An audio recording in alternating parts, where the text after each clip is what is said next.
Thanks so much for joining us today, and welcome into Aspire to Retire with Ralph and Tim Short, the financial advisors and the father-son team behind Welcome Home Financial Partners. You can find out more about them online, the website welcomehomefp.com. Schedule a time to speak with them, reach out, schedule that complimentary second opinion, complimentary first opinion if you haven't put together a plan yet, and you do, in fact, aspire to retire like so many of us out there do. That is the website, welcomehomefp.com.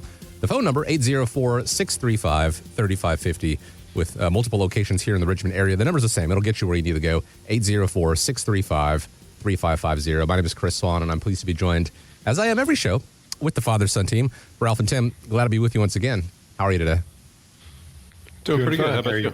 Doing well, thank you. You know, we were talking earlier about it being Veterans Day has come and gone. So thank you to all the veterans who served out there. Hope you were treated with the respect that you deserve, but also another big holiday. It's coming up, Thanksgiving. We're going to get into that a little later on, but a lot of time to indulge and enjoy if you can, but appreciate you guys taking time out of your schedule to spend with the listeners. A lot of our listeners, I think, are aware of Mr. Warren Buffett, a.k.a. the Oracle of Omaha, but there is somebody else they call the Oracle of Wall Street. Her name is Meredith Whitney. She's an analyst who correctly predicted the 2008 financial crisis, and she says she's seeing similar warning signs today. She believes actually we're headed for another housing crisis. Look, we all know what 2008 did to the stock market, our 401ks, and our home values. Should these headlines, these predictions, push people to make a move to sell or pay off their home, or maybe just stay the course when it comes to real estate?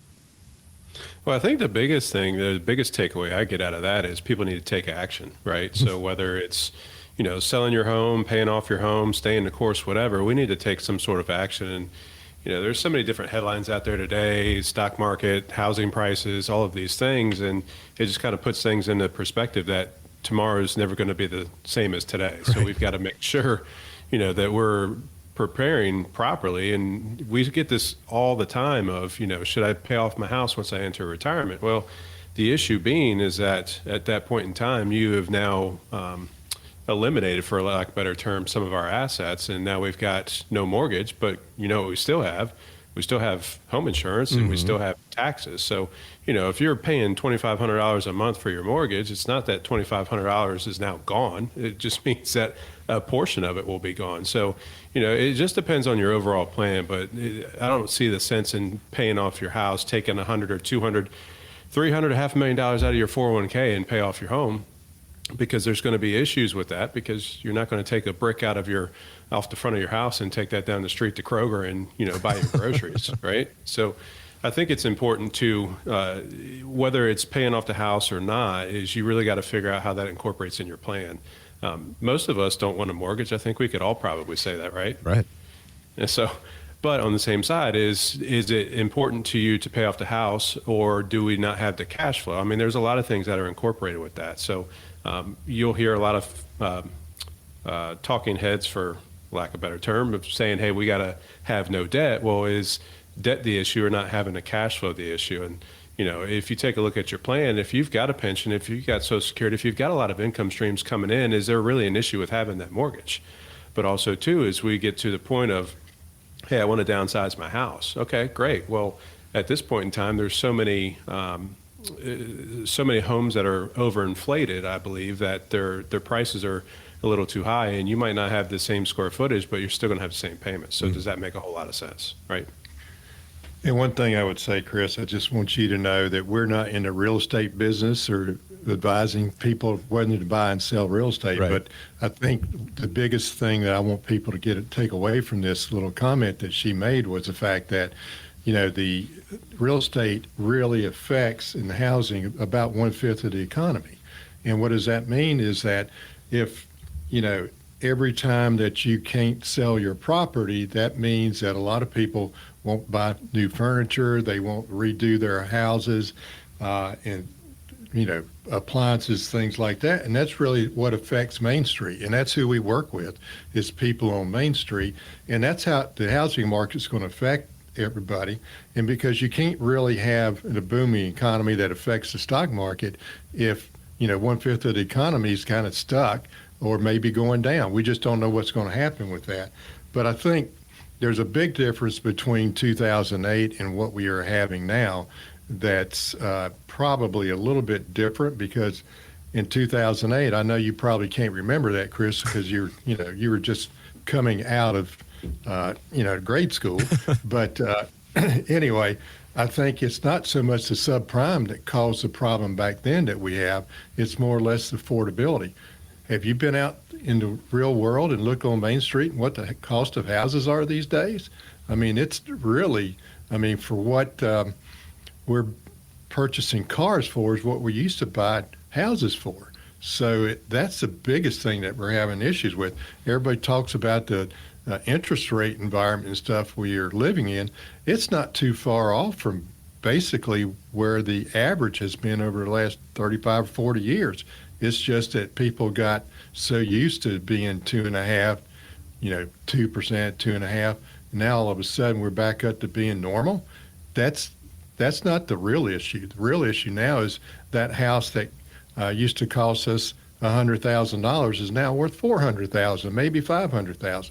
So people that are getting started, that is more or less what's going to happen to the affordability is creating the problem that houses aren't moving. But, I would just say to everybody, the biggest thing that you need to take away from all these things is you need to have a plan. You need to understand what you're trying to do. You're always going to have some place to live, whether it's on your own home or whether it's an apartment, or hopefully it won't be people moving back in with your parents, right, Tim? But anyway, so we need to kind of understand that the markets, whether it's the real estate market or whether it's the financial market, sometimes it gets a little tired like we do, and it may reset itself. So it's not a scary thought if you've kind of got your appropriate plan in place.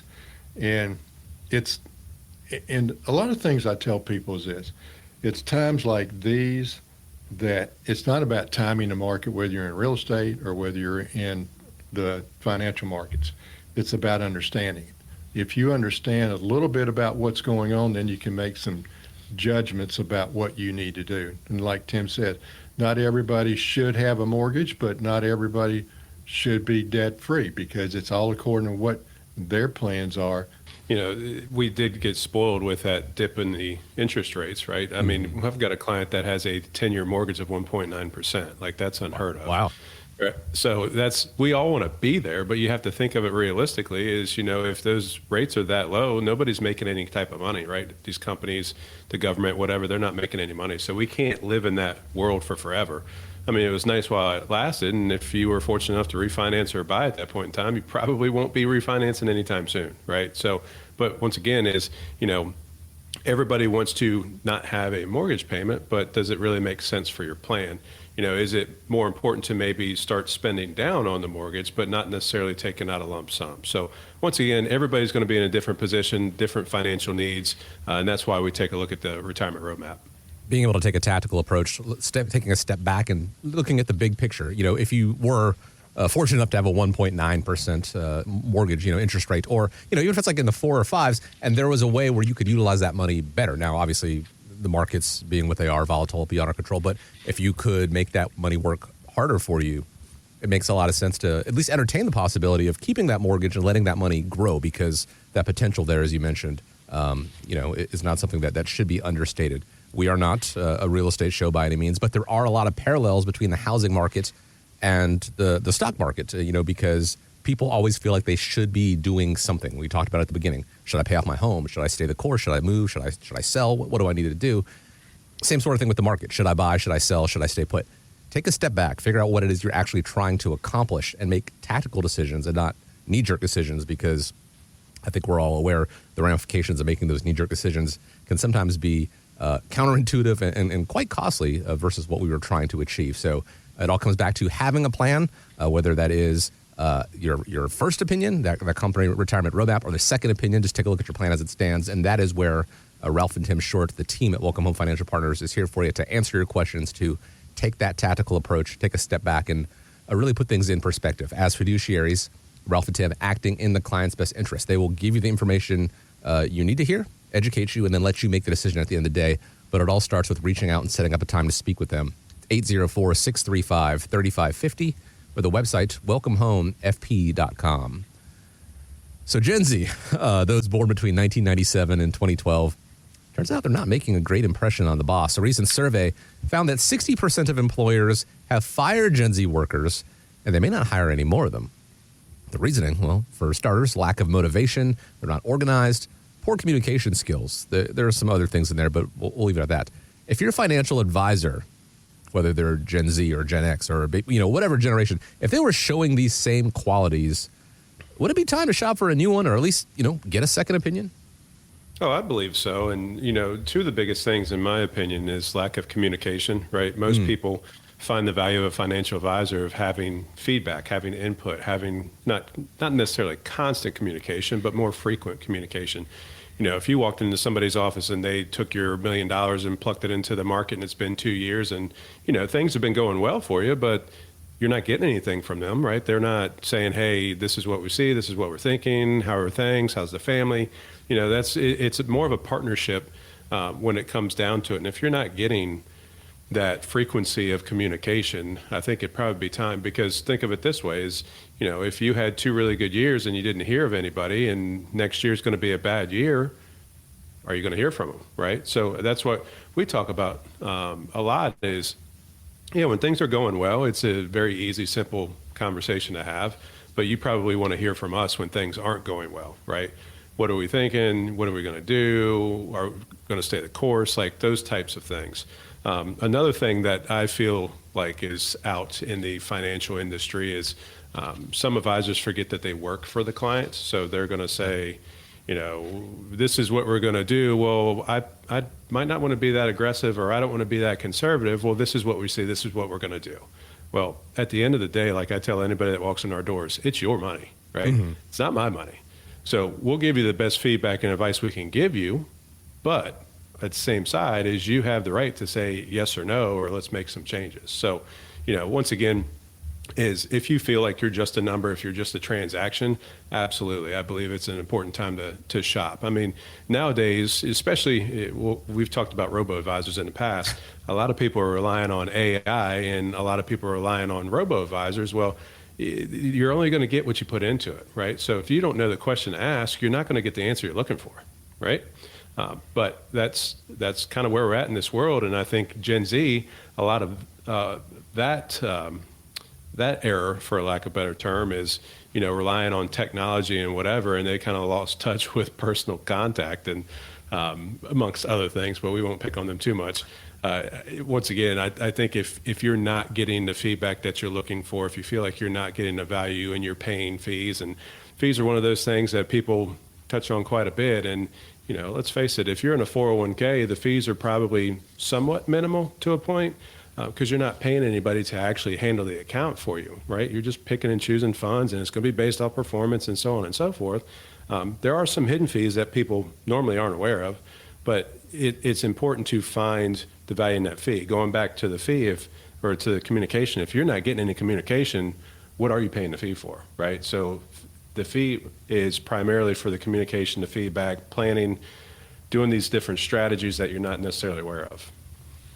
And I would say, Chris, to a lot of people out there is that one of the things that I would dare say, due to poor communication over the years, your issues or your goals may have changed, because at age 35 or 40, and now you're closer to 60, I would say that your life experience has changed a little bit there. Mm-hmm. Now, if you have not talked to your advisor, how does he know that you're wanting to say, I'm fixing to retire, or let's say that I've got some health issues, I'm thinking about retiring. What should I be doing over the next 4 or 5 years to help me be able to retire? If he still has you in a very aggressive growth because you were age 30 when you started, and now all of a sudden you're closer to retirement, and he doesn't understand what you're trying to do, maybe it's something that you should be aware of. And how do you change that? You either have a conversation with them, but if you have poor communication with them, that may not work. Or you may just say, hey, I want to find somebody that I can kind of be aligned with what my goals and strategies are and help me understand what I need to do. Another thing a lot of people really don't know or want to discuss is, not every advisor is good for every person. there's a personality that you kind of have to get to know before you see whether it's a good match or not. Because, if you want to hear Pollyanna's story, then you probably shouldn't be coming to us, because we're going to tell you how it is. You may not like what you have to hear, but it's your choice to decide if that advice we're giving you is in your best interest. But understand, the truth always hurts. If you are in that, very aggressive, Bitcoin, and you're 70 years old and you got all your money there because your advisor told you to do that, that may not be the best thing that you can do. And we're going to tell you so. You may not agree with us and you just maintain what it is, but you need to have a second opinion that might challenge your thought process, might challenge your plan, because in the end, isn't it all about you accomplishing your goal of a happy retirement, of that retirement you've always dreamed about, to live that lifestyle that you've always wanted to have? I think that's the end goal for everybody. So, you may hurt somebody's feelings because you decided to move with them, but your priority should be for yourself, not for your advisor's well-being. I would say to anybody, what are you trying to do? I mean, sometimes I think we're financial psychologists when we sit down with people, because we have to listen to a lot of different things that we have to discuss that's not financial. Wouldn't you agree, Tim? Yeah, and that's part of the thing. And going back to communication, once again, is how do they know what's going on in your life, right?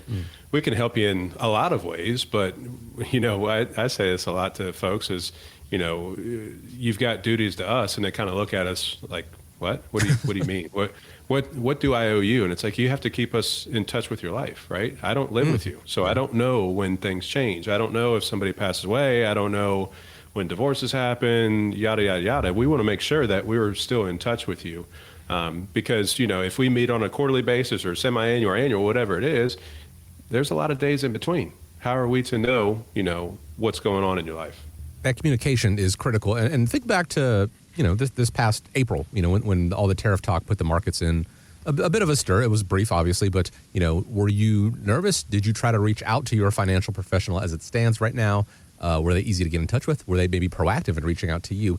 If they are easy to get in touch with when times are good, but a little harder to come by when times are bad, or maybe just harder to come by in general, then maybe it is time to, seek the advice, seek the team that is local, independent, and fiduciaries acting in the client's best interest. We say this so often, but again, telling you the things that you may not want to hear, or you may want to hear them, but at the end of the day, you need to hear them so that you can make the most informed decision. That is what Ralph and Tim Short do with each and every one of their clients is they keep them in mind, they keep their best interest at heart, and they provide them with that information and that guidance. But at the end of the day, it is ultimately, their clients' decision to take that information and do as they see fit with it, but having all the cards on the table. So if communication has been lacking in your current financial life, pick up the phone, schedule a time to speak with Ralph and Tim Short, 804-635-3550. It is a complimentary conversation, whether it is, just getting a set of eyes on your plan from the ground up, or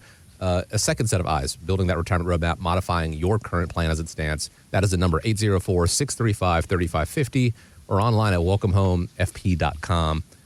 This is my favorite time of year when the weather, cools down a little bit, because I think it's from Seinfeld, shifting into soup mode. But as the weather gets a little cooler, chili it comes to mind. When it gets chilly, obviously fall is the time for chili cook-offs all across the country. There's a guy on TikTok named Ryan who participated in one at his job, except he decided to take a big shortcut. So my company's doing this chili cook-off. I am now in the drive-thru at Wendy's. And I'm pouring Wendy's into a crock pot, and I'm about to win this. What was the best chili? It was Ryan's Wendy's chili. Wendy's chili. I had a coworker who tried to do this as well one time, and he came in like fourth or fifth. But what are some of the shortcuts in retirement planning that can turn out bad? Yeah, it is definitely chili cook-off time. I mean, this week alone, we've had a roller coaster of weather as of late. We actually had some snow showers too, so a little early for that. But yeah, I mean, definitely chili cook-off time. So I think one of the biggest issues people rely on is too much reliance on the stock market, not having a plan, right? because that's what you're used to. If you're going to work 30 or 40 years and you've got your money in the market and things have gone well, but you've also reinvested, you've also had matching, you've also had a lot of other things there. If you don't actually have a retirement plan, that's probably going to bite you in the butt, because you don't want to just say, hey, I've got $1 million in my TSP. Let's take a look at that old rule of thumb of the 4% withdrawal rate. And we leave everything in the stock market and we're pulling out 4%. Well, what if you need more than 4%? Or what if history doesn't repeat itself like it's done in the past, right? There's a lot of things that are going to be incorporated there, and not actually having a retirement plan, because when you're working, your income's coming from your employer, right? But unless you're self-employed, then it's coming from yourself and business and whatever. But you've got to make sure that once you get to retirement, you shift the gears, and it's not your income coming from your employer anymore. It's going to be coming from what you've done, but you have to have a plan for the income. And that's where I think a lot of people go wrong, is they end up skipping that retirement. They're trying to, hey, I don't want to pay a fee for an advisor, or hey, I don't want to take the time to go out and meet with somebody and have them have the hard conversation of, you should have done this a little bit differently. There's a lot that goes into that. But I think not having a plan is one of the biggest mistakes we feel like people make.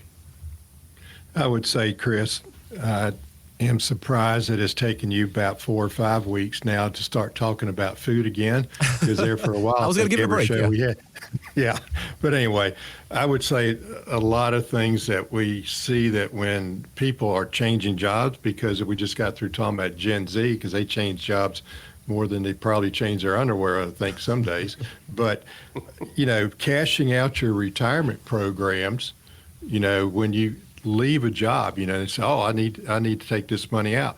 And they use it instead of rolling it out into their own IRA that's going to help them later down the road. I think is one of the biggest things that I would say that we do see, instead of rolling it out, just cashing it out. And guess what? Not only do you have to pay taxes on what you do, if you're under 59 and a half, you're going to have to pay an additional 10% penalty. So that doesn't make financial sense to me. And I think another thing is that, like Tim's always talking to people about, is everybody relies on that tax-deferred pre-tax accounts, instead of thinking about having a plan that maybe later down the road it might make sense to have some of your portions or contributions going into a Roth program, so you don't have to pay taxes on it later down the road. Because I know everybody believes, because we've always been told by the government, that when you retire, you're going to be in a lower tax bracket. Well, we didn't ever know what the tax bracket's going to be, because they control that, not us. Now, we do get to control the amount of income that we produce for ourselves up to a point, up until you reach those RMD ages. But I would say to most people, they just really need to have an understanding of what they're trying to do. Remember the tax codes and how that's going to affect you down the road. And the other thing to most people is they're always relying on, basically what I would say, they're resistant to change. People, it's very difficult for them to do something different, because, they get into a rut, and, it's worked okay for me, so I'm just going to stay where it is, without taking responsibility for their actions and saying, is it the right thing to do for me today, or is it not? But you have to make those decisions, and those are decisions that are very difficult to make by yourself, let alone trying to have somebody else come in and say, here's what I would suggest to you. Because that, when you have somebody else trying to explain to you what you need to do for your benefit, you always want to think in the back of your mind, why are they saying that to me? I've done it this way. I'm better than anybody else. But guess what? A DIY in your retirement plan, you may not be able to fix it when you finally decide that you didn't do the right thing. So those are all issues that I would say for most people. And also, and I think Tim would agree with this, is failing to diversify. Now, that doesn't mean you have 25 different mutual funds within your 401k. That means, do you know what each of those mutual funds are holding? They may be holding the same Magnificent Seven stocks that everybody hears about on TV and radio, but does that mean that you're diversified? It just means you've got a lot of different accounts that's holding the same thing. So when they take a tumble, guess what? so does everything that you have. Would you not agree with that, Tim? I do, but I feel like I'm agreeing with you a little bit too much this morning. But you bring up a really good point. I mean, there's a lot of That's why folks. it snowed last night. Yeah, but there's a lot of people that rely on. They don't necessarily know what the underlying securities are in a fund, right? Mm-hmm. So if we've got 20 different funds, well, those funds might have almost the same holdings, right? So what are you really doing at that point in time? Okay, great, we've got 20 funds, but if they're all doing the same thing, things are going well, we're happy. But if things aren't going well, we're very unhappy. But I think, bringing up the point of resisting change, and I don't know where this quote came from, and one of these days I'm going to look it up, but nothing good comes from staying inside of your comfort zone, right? So if you're not willing to improve, well, improvement is going to take stepping outside of your comfort zone and finding out what needs the improvement. And I think that comes in with that second opinion and saying, okay, hey, great, we've got these different accounts, but they're all invested the same way, same strategy, same taxation. All right, let's break this up a little bit and let's have a little diversification, because diversification is not necessarily just the actual security or the investment vehicle, but it's also with taxes. So I think, when it comes down to it, if we can position ourselves in 20 years to be completely tax-free, let's do that, right? So, but it's going to be, everybody's got different goals, different mindset, different financial needs and wants, and that's where it comes into play. And Chris, I would say it's not how much you save as a investor, it's how wisely you've structured it. So should you have some money used for liquidity? Yes. Should you have some money structured for long-term investments? Yes. But how are you going to know how's the best thing for you unless you actually have somebody to help you along the way? And that can be challenging just to take action there, because complacency, honestly, is the ultimate shortcut. It's easy to sit there and do nothing. We talked about that earlier. Should people, be buying or selling or staying put? There is a time and place to do nothing. But if there is a way that you could really, especially as you get closer and closer to retirement, to make what you've done so far, make your sweat equity work harder for you, wouldn't you want to know about that to really improve your chances of success in retirement, your quality of life in retirement? It does take a little bit of work. You do have to pick up the phone and schedule a time to speak with Ralph and Tim Short, but they make it as easy for you as possible. Again, 3 locations here in Richmond. It is a complimentary conversation, but really just taking that second look at your plan as it stands right now and show you if there are things that can be changed to your benefit. Maybe it is taking into account what taxes are going to look like in retirement. We don't know what it's going to look like necessarily in the future, but we are $38 trillion in national debt right now, so signs seem to point to that going up. Does it make sense to pay some of the taxes now to avoid paying taxes down the line? Perhaps. Maybe you are too aggressively invested in the market for, what you're trying to achieve. Maybe you are too conservative in the market. Maybe you're not taking on enough risk. It really depends on everyone's situation, and that is why it is a customized retirement roadmap that Ralph and Tim Short, the fiduciaries at Welcome Financial Partners, puts together for each and every one of their clients. Again, easy to get in touch with. All you have to do is reach out, schedule a time, 804-635-3550. Once again, 804-635-3550 or online, welcomehomefp.com. Ralph, I was going to hit us with a twofer when it came to the food conversation this week, but we have run out of time. This is the end of the show. But before we wrap up, I want to thank everyone out there for joining us here on Aspire to Retire with Ralph and Tim Short. Have a great week ahead of you. Stay warm if you can. Gentlemen, appreciate the time as always. And as we wrap up, I'm going to leave you with the final word. Yeah, thank you, Chris, and we appreciate you joining us this morning as well. I think it's really important because, the holidays are upon us, so we'll talk about food later because, of course, we've got a couple of really good food holidays up in front of us. But now's a really good time. Most people have some time off, have some vacations to burn, what have you. I think it's really important to focus in on, hey, let's start the new year off right. If we've got a little bit of time, let's take a little bit of time and work on our retirement plan. Let's get that second opinion. Let's kind of see what we're currently doing and where we need some improvements. So once again, we would love for people to call us. We bring them into the office and we have these conversations. So once again, we want to thank everybody for listening and take care. All content is for information purposes only. It is not intended to provide any tax or legal advice or provide the basis for any financial decision, nor is it intended to be a projection of current or future performance or indication or future results. Opinions expressed herein are solely those of Welcome Home Financial Partners and Welcome Home Wealth Advisors, LLC. The information contained in this material has been derived from sources believed to be reliable, but is not guaranteed as to accuracy and completeness and does not purport to a complete analysis of the materials discussed. All information and ideas should be discussed discussed in detail with your individual advisor prior to the implementation. Each individual investor's situation is different, and any ideas provided may not be appropriate for your particular circumstance. Advisor services are offered by Welcome Home Wealth Advisors, LLC, a registered investment advisor in the state of Virginia. Being registered as an investment advisor does not imply a certain level of skill or training. Insurance products and services are offered through WPI Holding, Virginia Insurance License Number 138509, an affiliated company. The information contained herein should in no way be construed or interpreted as a solicitation to sell or offer to sell advisory services to any residents of any state other than the state of Virginia or where otherwise legally permitted. Welcome Home Wealth Advisors, LLC, and Welcome Home Financial Partners are not affiliated with or endorsed by the Social Security Administration or any government agency.